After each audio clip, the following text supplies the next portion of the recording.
कौशल प्रदेश, जिसकी स्थापना वैवस्वत मनु ने की थी, पवित्र सरयू नदी के तट पर स्थित है। सुंदर एवं समृद्ध अयोध्या नगरी इस प्रदेश की राजधानी है। वैवस्वत मनु के वंश में अनेक शूरवीर, पराक्रमी, प्रतिभाशाली तथा यशस्वी राजा हुए, जिनमें से राजा दशरथ भी एक थे। राजा दशरथ वेदों के मर्मज्ञ, धर्मप्राण, दयालु, रणकुशल और प्रजापालक थे।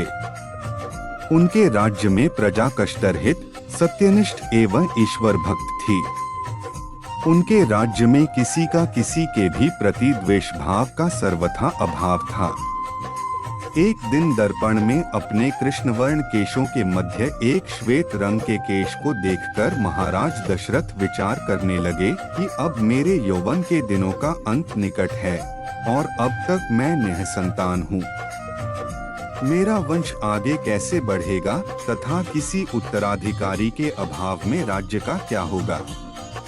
इस प्रकार विचार करके उन्होंने पुत्र प्राप्ति हेतु पुत्रेष्ठि यज्ञ करने का संकल्प किया। अपने कुलगुरु वशिष्ठ जी को बुलाकर उन्होंने अपना मंतव्य बताया तथा यज्ञ के लिए उचित विधान बताने की प्रार्थना की। उनके विचारों को उचित तथा युक्तियुक्त जानकर गुरु वशिष्ठ जी बोले, हे राजन, पुत्रेष्ठि यज्ञ करने से अवश्य ही आपकी मनोकामना पूर्ण होगी, ऐसा मेरा विश्वास है।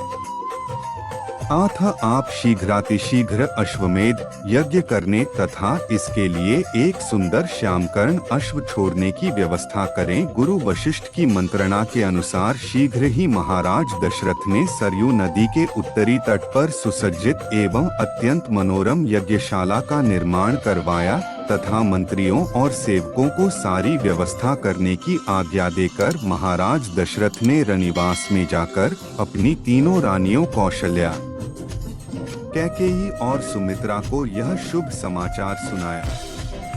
महाराज के वचनों को सुनकर सभी रानियां प्रसन्न हो गईं। मंत्रियों तथा सेवकों ने महाराज की आज्ञानुसार श्यामकर्ण घोड़ा चतुरंगिनी सेना के साथ छुड़वा दिया।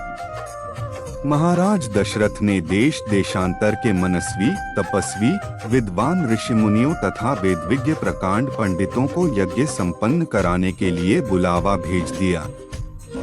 निश्चित समय आने पर समस्त अभ्यागतों के साथ महाराज दशरथ अपने गुरु वशिष्ठ जी तथा अपने परम मित्र अंग देश के अधिपति लोकपाद के जामातारिंग ऋषि को लेकर यज्ञ मंडप में पधारे। इस प्रकार महान यज्ञ का विधिवत शुभारंभ किया गया। संपूर्ण वातावरण वेदों की ऋचाओं के उच्च स्वर में पाठ से गूंजने तथा समिधा की सुगंध से महकने लगा। समस्त पंडितों, ब्राह्मणों, ऋषियों आदि को यथोचित धन धान्य, गौ आदि भेंट करके सादर विदा करने के साथ यज्ञ की समाप्ति हुई। राजा दशरथ ने यज्ञ के प्रसाद चरा को अपने महल में ले जाकर अपनी तीनों रानियों में वितरित कर दिया। प्रसाद ग्रहण करने के परिणाम स्वरूप परमपिता परमात्मा की कृपा से तीनों रानियों ने गर्भधारण किया।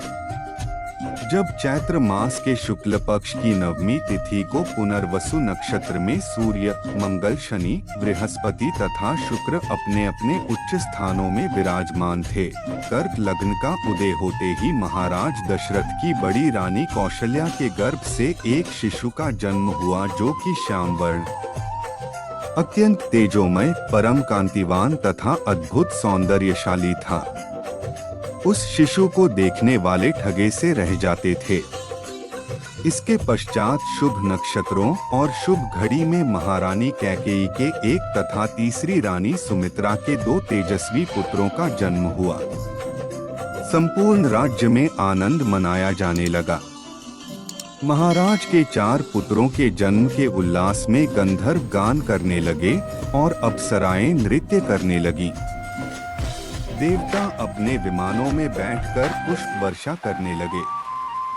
महाराज ने उन्मुक्त हस्त से राजद्वार पर आए हुए भाट, चारण तथा आशीर्वाद देने वाले ब्राह्मणों और याचकों को दान दक्षिणादि पुरस्कार में प्रजाजनों को धन धान्य तथा दरबारियों को रत्न आभूषण तथा उपाधियां प्रदान किया गया। चारों पुत्रों का नामकरण संस्कार महर्षि वशिष्ठ के द्वारा कराया गया तथा उनके नाम रामचंद्र, भरत, लक्ष्मण और शत्रुघ्न रखे गए। आयु बढ़ने के साथ ही साथ रामचंद्र गुणों में भी अपने भाइयों से आगे बढ़ने तथा प्रजा में अत्यंत लोकप्रिय होने लगे। उनमें अत्यंत विलक्षण प्रतिभा थी, जिसके परिणामस्वरूप अल्प काल में ही वे समस्त विषयों में पारंगत हो गए। उन्हें सभी प्रकार के अस्त्र शस्त्रों को चलाने तथा हाथी, घोड़े एवं सभी प्रकार के वाहनों की सवारी में उन्हें असाधारण निपुणता प्राप्त हो गई। वे निरंतर माता पिता और गुरुजनों की सेवा में लगे रहते थे। उनका अनुसरण शेष 3 भाई भी करते थे। गुरुजनों के प्रति जितनी श्रद्धा भक्ति इन चारों भाइयों में थी, उतना ही उनमें परस्पर प्रेम और सौहार्द भी था। महाराज दशरथ का हृदय अपने चारों पुत्रों को देखकर गर्व और आनंद से भर उठता था।